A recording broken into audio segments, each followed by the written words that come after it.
It's the summer break. Formula One's first half of the 2026 season has come to a close. We are halfway through the season already. Where has the time gone? And we're here to rate and rank the drivers and constructors so far this season.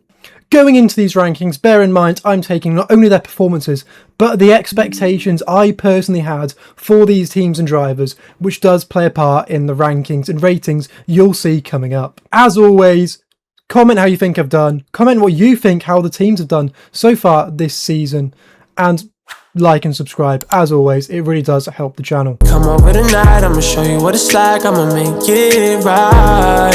Yeah, talk to me nice, Let's start off at the bottom of the championship. It is, of course, Aston Martin, and I've given them a 1 out of 10. I think a 1 out of 10 is the most I can give them, and even then, that's being generous. They have been honking all season. They have been rubbish. Their car's been miles off it. GP2 engine. They should have packed it in until the Hungarian Grand Prix upgrades came, because they were nowhere before then. They were nowhere. An absolute miracle. Those upgrades have seemed to have closed the gap to Cadillac at the very least. They've definitely cut down the distance they were off by. There's still a lot of work to go for Aston, but I think a 1 out of 10 is, if anything, being generous for how they have been so far this season. And so, rating the first driver in this video, it is Fernando Alonso, and I'm giving him a not applicable. I don't think his Aston Martin car has finished enough races or has been good enough for me to actually rate how he's done. He's beating his teammate Stroll, which is the bare minimum Fernando Alonso should be doing. But other than that, we don't know how good he's actually been compared to the rest of the grid. The car's been nowhere near it. He's not been able to fight. He's just been at the back, sort of just by himself the entire time, and occasionally clashing with a Cadillac. And I don't think I've got enough evidence to be able to give him a fair rating. So for that reason, he's getting an NA. However, Fernando Alonso fans, there is big rumours that he's meant to be signing a 1-year contract extension. So Alonso on the grid next year, it could be happening. Stay tuned for that. And for Lance Stroll, I'm also giving him an NA, not applicable. He is DNF'd 1, 2, 3, 4, 5, 6 times and been not classified once. So out of 11 races, he's finished 4. I've got to rate him off a sample size of 4, which just isn't fair to him at all. No matter what you think of Stroll, rating him 4 Grand Prix, just not right. The Aston Martin's been honking. It's not really Lance's or Alonso's fault they've not been able to show anything, but Alonso's definitely seemed the strongest. So for that reason, Aston Martin 1 out of 10, and we can't rate the drivers. Let's get on to Cadillac. And for Cadillac, I'm giving them a 3 out of 10. I feel them not being last is what deserves a 3 out of 10. I expect them, on the resources they had, on the time limit they had, to be last by a country mile. But no. Aston Martin have outdone them completely at their own game. It's unbelievable, really. And the Cadillac car, I mean, I like the livery. They get points for that. And I like really what they bring. Maybe a bit of a minus point or a plus point, depending on your point of view, for them bringing the American flag to the British Grand Prix because it was 4th of July. That was quite funny, but at the same time, but I think just a 3 out of 10 is about as fair as you can give them. They've not blown your socks off. They've been pretty bad as of late, but they've not been the worst. Now, on to the drivers, and I'm starting with Sergio Perez. For me, Sergio Perez has been a 7 out of 10 driver so far this season. He's not really put a foot wrong, and he's definitely been the stronger out of the two. I've been more than surprised with his pace. Compared to what we saw at the back end of his career in Red Bull, I wasn't expecting this. I really was not expecting this. He's looked back to like his normal self, back in the midfield. Even though he's the back marker now, back to driving like he was when he was in the midfield, apart from with that bit more age. I thought a year out would do him in, but no, he's actually been really good, and I've been heavily proved wrong. However, Valtteri Bottas has not proved me wrong. He's been quite bad, all in all. He's definitely not been one of my drivers that had a good half of the season so far. He massively needs to step it up going into the second half, but he's looked off it compared to Perez, and the only two cars you'd say he would beat every weekend would be the Astons. But now the Astons have upgrades, I'm expecting to see a lot of Bottas down in P22 because he's just not really shown enough pace for me to have some faith, really. He's been just not all there. So for me, he's been a 3 out of 10. Same as Cadillac, 3 out of 10. Perez 7 out of 10. Let's move on to Williams. Where do we even begin with Williams? James Vowles sold us a dream. My personal favourite team and my personal favourite driver, Alex Albon, in. We were promised championships, wins, podiums at the very least. At least be fighting and then all have all that next season. Now it's been pushed back to 2028. They have to be the biggest flop compared to expectations this season. So for that, Williams get a 2 out of 10. Worse than Cadillac. I think they're lucky Cadillac and Aston are doing so bad. Otherwise, they'd easily be my worst team compared to predictions and overall on the grid. And where do we meet Alex Albon? I mean, as much as I do like him as a driver, he's my favourite. I think I've got to give him a 3 out of 10 so far this season. He's sort of just been there and done nothing. He's one of the drivers of 2026, but he's not setting the world alight. He's not going, that was a good performance. I can't really remember any good performances this season. I don't know if that's just me being negative because I'm a big fan of him and want to see him do well. But I've got to give him a 3 out of 10 for that. There's just been nothing there. Maybe Monaco was probably it's where he scored his only points of the season, really, if you look at actual race results. Maybe that can be his only one decent enough performance, but I don't really remember his race. I just know he finished P8. And same sort of goes to Carlos Sainz. I mean, where do I put him? I mean, I've put him as a 5 out of 10 because he's scored more points than Albon. He's been more consistently in the points. I think I don't even know where Sainz's best performances come from this season. I'd hazard a guess at Canada where he came P9, but other than that, where can you rate them? The car is a boat, and these drivers are just stuck driving it. How can you rate Williams when they are this far back? How can you rate the drivers? I think Albon 3 out of 10 and Sainz 5 out of 10 is fair. Sainz has been the comfortably better driver, but he's still not setting the world alight with his performances, although he is looking to leave. So Audi or Aston, unless Fernando Alonso signs another contract, but it has to be Audi. Sainz will have to stay for another year. Talking about Audi, let's go on to them. Audi have given them a 6 out of 10. I think they've been good. They've definitely been growing into the season. They didn't start off great, but the more we see from them, the better they're doing. The more Bortoletto's performing, the more Hulkenberg's finally now got his first points, the more he's been able to put together a solid weekend overall. So I think a 6 out of 10 is fair. They've just been okay. They've just been good. They've not been bad. They've not been average. I think they've been slightly better. I think they've been one better. Although Hulkenberg is having a pretty horrible season. I'm giving him a 4 out of 10 overall, with his best performance coming in Hungary when he came P9. Got his only first point of the season. Came at round 11 for Hulkenberg. Now, you would not have expected that had you seen at the start of the season. You'd have predicted him to get it pretty early on. But no, I just think he's been pretty beatable, especially when you look at Bortoletto's pace. Bortoletto did the beating of him pretty much every weekend so far.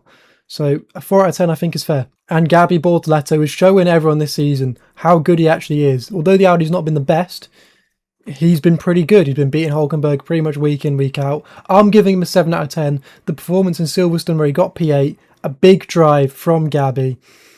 He's just been very good so far this season. A bit inconsistent at times, but when he's on the money, he is on the money. So I think a 7 out of 10 for him. He's having a good season, showing his pace, beating his teammate, his far more experienced teammate. You wouldn't have expected that, which is what also goes into these predictions. So I think for that, 7 out of 10 for Gabby Bortoletto. Let's get on to Haas. Haas, the OG Americans, although they are maybe selling up a bit to Toyota, but they're still owned by Gene Haas. They are still the original American team, still on the grid today. I'm giving them a 5. They started well. They have fallen off massively though. Haas, words cannot really describe their fall off. They went from being like the 5th best team in 2026, immediately back down to 8th, really, ahead of Williams, Cadillac, Aston. But you wouldn't put them above anyone else. Audi said the beating of them recently. So I think a 5 out of 10 is fair. They've been good. They've been very bad. Even it out, 5 out of 10. Let's get into Behrman's ranking. Now, one standout performance from Ollie Behrman has to be China. P5 in a Haas is pretty remarkable, considering how much quicker he is than his teammate, considering where that car is. P5 is outrageously good for Ollie Behrman. So for that reason, I'm giving him this season a 7 out of 10. That may seem quite harsh, so it's quite low. But at the same point, he has been good. He has had some very good performances, but at the same time, he's also not blown my socks off. He's not been one of the drivers. When I think who's having a good year this year, I don't go Ollie Behrman. He's having a good year, yes, but how much of that is because Ocon has been so bad, and the Haas, you can't really. It's been two separate cars really in the sort of quarter of a season we've sort of had at the first quarter and the second quarter. Insert Infantino. But he's gone from performances like the China P5 to then more recently just not having the pace compared to the other midfield cars. So I think a 7 out of 10 is, compared to expectation, I expected him to be quick. 7 out of 10 I think is fair. And Esteban Ocon, despite a P9 finish in Monaco, I'm giving him a 3 out of 10. I think he's been pretty dismal this season. I really like Ocon. I think he's a great driver. I want to see him in the sport for more years to come, but so far this half of the season proved he might actually need to be on the way out. He has been off it. He has been just not good. I mean, it's been a pretty tough watch if you're an Ocon fan. I think a 3 out of 10 is being generous, if that. Although he might not be the worst on the grid at the moment in terms of performances, but he's definitely down there, and everyone's calling for him to get replaced. So I think 3 out of 10, compared to expectations, I expect him to be better. I expect him to get back into it. He hasn't. Behrman still left him. I think this is the end for Ocon, 3 out of 10. And now, onto the wee baguette. Yep, it's Alpine. Giving Alpine, again, a 5 out of 10. They've been good. I think maybe a 5's harsh. Maybe I'll bump them up to a 6. 6 out of 10 for Alpine. They've been good. They've not been unbelievably amazing. They've been here or there fighting with the V-carbs for the last few points. So yeah, I think actually let's give them a 6. I think a 6 would be fair. They've just been okay. There's not really much to say that they've just been okay. Let's rate Gasly. Enough yip yap about Alpine. Gasly, I'm giving a 7 out of 10. That also may seem harsh, but I expect him to be this good. A P2 in Monaco. Is it P2 in Monaco? A P3 in Monaco. A P3 in Monaco, sorry, that's my bad memory. I mean, I wasn't expecting that. That is a very, very good performance. But overall, on the whole, scrapping for a P7 here and there, a P8, a P9, a P10 is where I expected Gasly to be. So compared to expectations, I've got to give him a 7 out of 10. However, moving on to his teammate, Colapinto, with a P7 finish in Miami, Colapinto has been quite quick so far this season. And to any Argentines watching, although I'm not sure there is any, if you know an Argentinian, I think Colapinto's been a 7 out of 10 as well. I think compared to expectations, he's been phenomenally good. I was expecting him to be awful, but he's shown a lot of pace. I mean, he's shown F1 pace, which I didn't expect we'd see from him after his stint at Williams, but he's been really quite good. I've been very, very impressed with Colapinto, especially compared to Gasly, being quicker than Gasly through some race weekends this season. And it's been more than one, it's been a couple. It's a bit of a shock, and it puts him on the map a bit more. It gives Colapinto, it means to have some standing in Formula 1, which he definitely needed this season. It's been a good season from him so far. I'm hoping for more of the same, and hopefully he stays not media trained. Moving on up now to Racing Bulls. The mini Red Bull, the junior Red Bull. They've been pretty good. I'm giving Racing Bulls a 9 out of 10. I was not expecting them to be the 5th fastest team. And yet on multiple race weekends, they've been there, if not better even sometimes. They've been easily able to compete with the stragglers from the front on some race weekends. And they are definitely in the midfield fight. I've been so surprised by VCARB, but I could not be happier that they're up there because they're two drivers, two very likeable drivers, a very likeable social media team.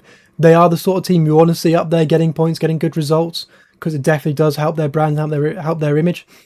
And, well, I think a 9 out of 10 is more than fair, if not underdoing it even for Racing Bulls. And let's start off with Liam Lawson. I'm giving him a 9 out of 10 so far this season. I know, Liam Lawson's biggest fan. Yeah, say it how you will, say what you want. You can't deny his performances. The fact he's been pretty much consistently in the points every single race, whether it's P10, P8, P9, P7, P6, he's been up there. That he's had a few P6s like in Monaco. However, for me, his best drive was when he came P9 in Japan. It's a bit of an unusual one to pick because he's had them higher finishes. He's scored bigger points in P9. I just think to be able to hold off the rest of the field for that long around Japan, I thought he did a stellar job. with the car and machinery he had. He started P14, finished P9, was much quicker than Lindblad all weekend. I think that was probably his best individual performance, and that one sort of put him on the map, launched up this rest of the season. So that was the catalyst to the Lawson we're seeing now. So that's why I think that's his best performance so far. And Arvid Lindblad, I'm giving him an 8 out of 10. And for me, his most memorable performance, his best performance, was Australia. If I can give it to the opening couple laps where he was running P3 for a minute, that put him on the map. That's about as good a start to your rookie season you can possibly get in a midfield car. It's not like Lewis Hamilton where he went round the outside of Fernando Alonso. Lindblad was never going to be able to win that race or be in a chance to be anywhere near winning that race. But the fact he ran in the podium and showed good overtaking so early on, so quickly, put everyone else in a bit of shock. Even Max Verstappen said he was a bit shocked to see him that high up. 8 out of 10 for me. He's been fantastic. A very, very good addition to the Formula 1 grid. And what can you say? He is on to Big Brother Red Bull now compared to Racing Bulls. I mean, Red Bull, what can you say about them? They've either just been there or been flying, and there's been no real middle ground. So for that, I'm giving Red Bull a 7. I expect them to be a bit better. I didn't expect them to be great because obviously their new power unit, key figures are leaving. I didn't expect them to be fantastic. I thought they'd be a bit more consistent than they are now, though. So I'm giving Red Bull a 7 out of 10. And same really goes for Max. I'm giving Max an 8 out of 10. For me, he's not blown my socks off. He's not been the Max Verstappen of old. He's had some performances where he's shown it, but there's been a lot of times too where he's just been, that's Max. He's obviously expectations. A very, very good driver.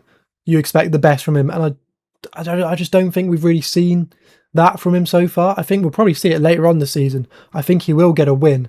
But so far, the first half of the season, he's put in a couple of standout performances, like Canada, and I think his best performance so far, a race he almost could have won, Austria, where he finished P2, just a second behind from Russell.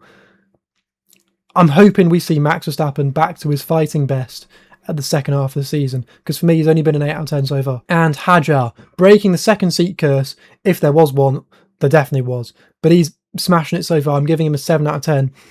His most memorable performance for me, Monaco, where he came P4, in my opinion, did deserve the podium. The whole system was messing up. Either everyone should have got one or no one. There shouldn't have been any rescinded or anything like that. He was more than quick enough to stand on the podium that day. And just a very quick driver. P4 in Monaco didn't do him justice that day for how quick he was. So, Isack Hadjar, 7 out of 10. He's been good. He's been better than expectations, but he's not at the same time been blistering. He's had a few P8s, P7s. What can I say? I think 7 out of 10 is more than fair enough for Hadjar. Let me know what you think. Now, if you've made it this far in the video, make sure to like and subscribe, because now it's time to get on to McLaren, who I'm giving a 7 out of 10. Why am I giving them a 7 out of 10? They've just won the Hungary. They've actually been up there fighting. Because they couldn't get a car to start the race for the first bit. Whether you blame Mercedes or McLaren, Mercedes was still up to start that race. I think that's the way McLaren was working it into their car. They didn't get it figured out. I think 7 out of 10 is the most I can possibly give them because of those factors where, like China, none of their drivers started the race. So, McLaren, 7 out of 10. Lando Norris, I'm giving a 9 out of 10 so far this season. He has been very quick when he's been able to start the races. Obviously winning in Hungary, which has been his standout performance. Enough said. Lando Norris, 9 out of 10, showing why he's a world champion. I wasn't the biggest fan of him. I always thought George Russell was a better driver, but Lando Norris, when the pressure's off, showing he's a more than capable driver and more than deserving world champion. Let's get on to Piastri. Oscar Piastri, what happened in Japan was so unfortunate with the safety car. He deserved to win that race, and that could have probably changed his season round. That was definitely his best performance, a P2 in Japan. First start of the whole season, wasn't it, after the crash in Australia, after something went wrong and China not starting. I'm giving him a 7 out of 10 because he's shown pretty electric pace, but at the same time he's also not been there relative to his teammate, and I was hoping he would be there on Lando, if not slightly quicker sometimes, but we're just not seeing that often enough for me to rate him higher. 7 out of 10 for Oscar Piastri. He's doing a good job. Grazie a tutti. It's Ferrari time, and I'm starting off with Leclerc. However, I'll start off with Ferrari's actual rankings. Let's not get too ahead of ourselves now, Alex. Let's reel it back in. Let's get on to Ferrari. I'm giving them a 9 out of 10. I did not expect them to be anywhere near Mercedes at the start of the season. I thought they'd be second or third. I was not expecting this. They were a genuine threat to Mercedes. More often than not, they are quick, and they have two drivers at the moment that are firing. The team's firing. They've won 2 races this season. I didn't think they'd win more than one. And they've done it in the first half of the season too. There is more to come. It's a team that's pushing in the right direction. For once, Ferrari actually look like they've got a vision, which is rare for Ferrari. They usually, the vision they normally get is of them mucking up a pit stop, which they're also not doing. They're, apart from Lewis Hamilton, 5-second penalty if he breathes, Ferrari have been on it. So for me, 9 out of 10 for Ferrari. And Charles Leclerc, the more senior driver in Ferrari, I'm giving him a 7 out of 10. To be off it as he is compared to Lewis, switching brakes after Monaco, I just can't rate him higher than a 7 out of 10. I thought it'd be quicker than Lewis. I thought Lewis now is 41, and this is meant to be Charles in his prime. I was expecting huge things from him, especially with a regulation change. I was expecting him to adapt like that and get onto it, but if anything, it seems the other way around. So he's still having a good season, don't get me wrong. His performance in Great Britain was unbelievable. If there was a track I thought he'd have the pace over Lewis on, it was not that, but he did. So I think a 7 out of 10 is fair. He's been good, but he's not been great, and if anything, slightly underwhelming. And now Lewis, call it British bias. I've given a ranking already of 9 out of 10 to Norris. I gave one to Lawson. Here's my third. It is Lewis Hamilton, of course. What a turnaround from last season. I did not see this coming. What an unbelievable turnaround. He's got it figured out. He's got the team moving in the direction he wants, which is becoming the team leader now, which I think he needs, and I think Charles needs. I don't think Charles is quite that team leader people think he is. I think he definitely needed help to develop this team, and I think Lewis is that. And of course, with performances like he put in Canada, and obviously notably the Spanish Grand Prix, what a win that was. That was a big day, probably the biggest day so far this season, if you look at global reach. Lewis Hamilton winning the Spanish Grand Prix, a track he's so good around, a car that he's finally clicking with. I'm giving him a 9 out of 10 so far this season. And now, of course, on to the big boys, Mercedes. The leaders so far, I'm giving them a 7 out of 10. If you show me how dominant their package would be and how good a car and engine and battery, more importantly, battery they built, because that's what they have over Red Bull. Red Bull's got the best engine, Mercedes have the best battery. Battery. Sponsored by Duracell. And they'd only be this far ahead. I would have thought they'd be streets ahead. So I think a 7 out of 10 is the most I can give them. They've just been really underwhelming. They've got one half the garage right and the other half nowhere near, and that feeds into these rankings. George Russell, I'm giving him a 4 out of 10 so far this season. Look at performance he's put together. Australia, good win. You thought he'd kick on from there and dominate. China, messed up. Not him, car messed up. He's had a lot of unreliability issues, which obviously have fed into it, and the more it feeds into the car, into the team with his unreliability, especially to his battery usage, the more it'll affect him mentally as a driver, which is why we're not seeing him perform at his very best. We haven't seen him kick off. Austria, of course, he won, but it wasn't a dominant performance. It was still more managing, and everywhere else he's pretty much had battery issues which have fed into him in his poor qualifying. So I think a 4 out of 10 is as most I can give George Russell so far this season. I'm hoping in the second half he really does turn it around and make the championship fight properly a three-way fight and not just Lewis and P. I forgot to mention that. Lewis is still in P2. Russell's P3. That's how bad it's been from Russell's side of the garage and how good it's been from Hamilton's. And Leclerc's also up there. Let's not forget that. But yeah, George Russell, 4 out of 10. And rounding off this video, it's Kimi Antonelli. And for me, Kimi Antonelli has been a 10 out of 10 driver. What's been his best performance? There's so many to pick from. Personally, I think it's Monaco. Winning the Monaco Grand Prix, getting pole at the Monaco Grand Prix. And, it's a very tough track. To win it at 19 is pretty outrageous. I think he's done a stellar job as Kimi Antonelli. There's no denying that. He's been quick everywhere he needs to be, pretty much. He's had the race pace, the quali pace. He just looks the complete package right now. He looks settled. He looks happy. Toto Wolff is definitely very happy with him, but that's a video for another day. Kimi Antonelli, 10 out of 10. What more can be said? There's no point in me waffling on. Let's make this short, sharp and snappy. Kimi Antonelli, 10 out of 10. So far, the best driver this season. So yes, that rounds off this video. That is the end. Don't forget to like and subscribe. Click that big red box down below. It really does help me out. Shows people are watching this video and want me to keep going and keep making my opinion pieces, which you may not like my opinions. You may not want... Actually, You may not even like what I say, you may not even like the videos, but if you do, please subscribe, please drop a like. Ignore my moment of realisation there, and I'll see you in the next one. More Formula 1 content coming soon. For now, may have to do with a bit more football. Sorry for the long wait. See you, subscribe, bye. Yeah, talk to me nice, I just wanna play it right, I just want it best side.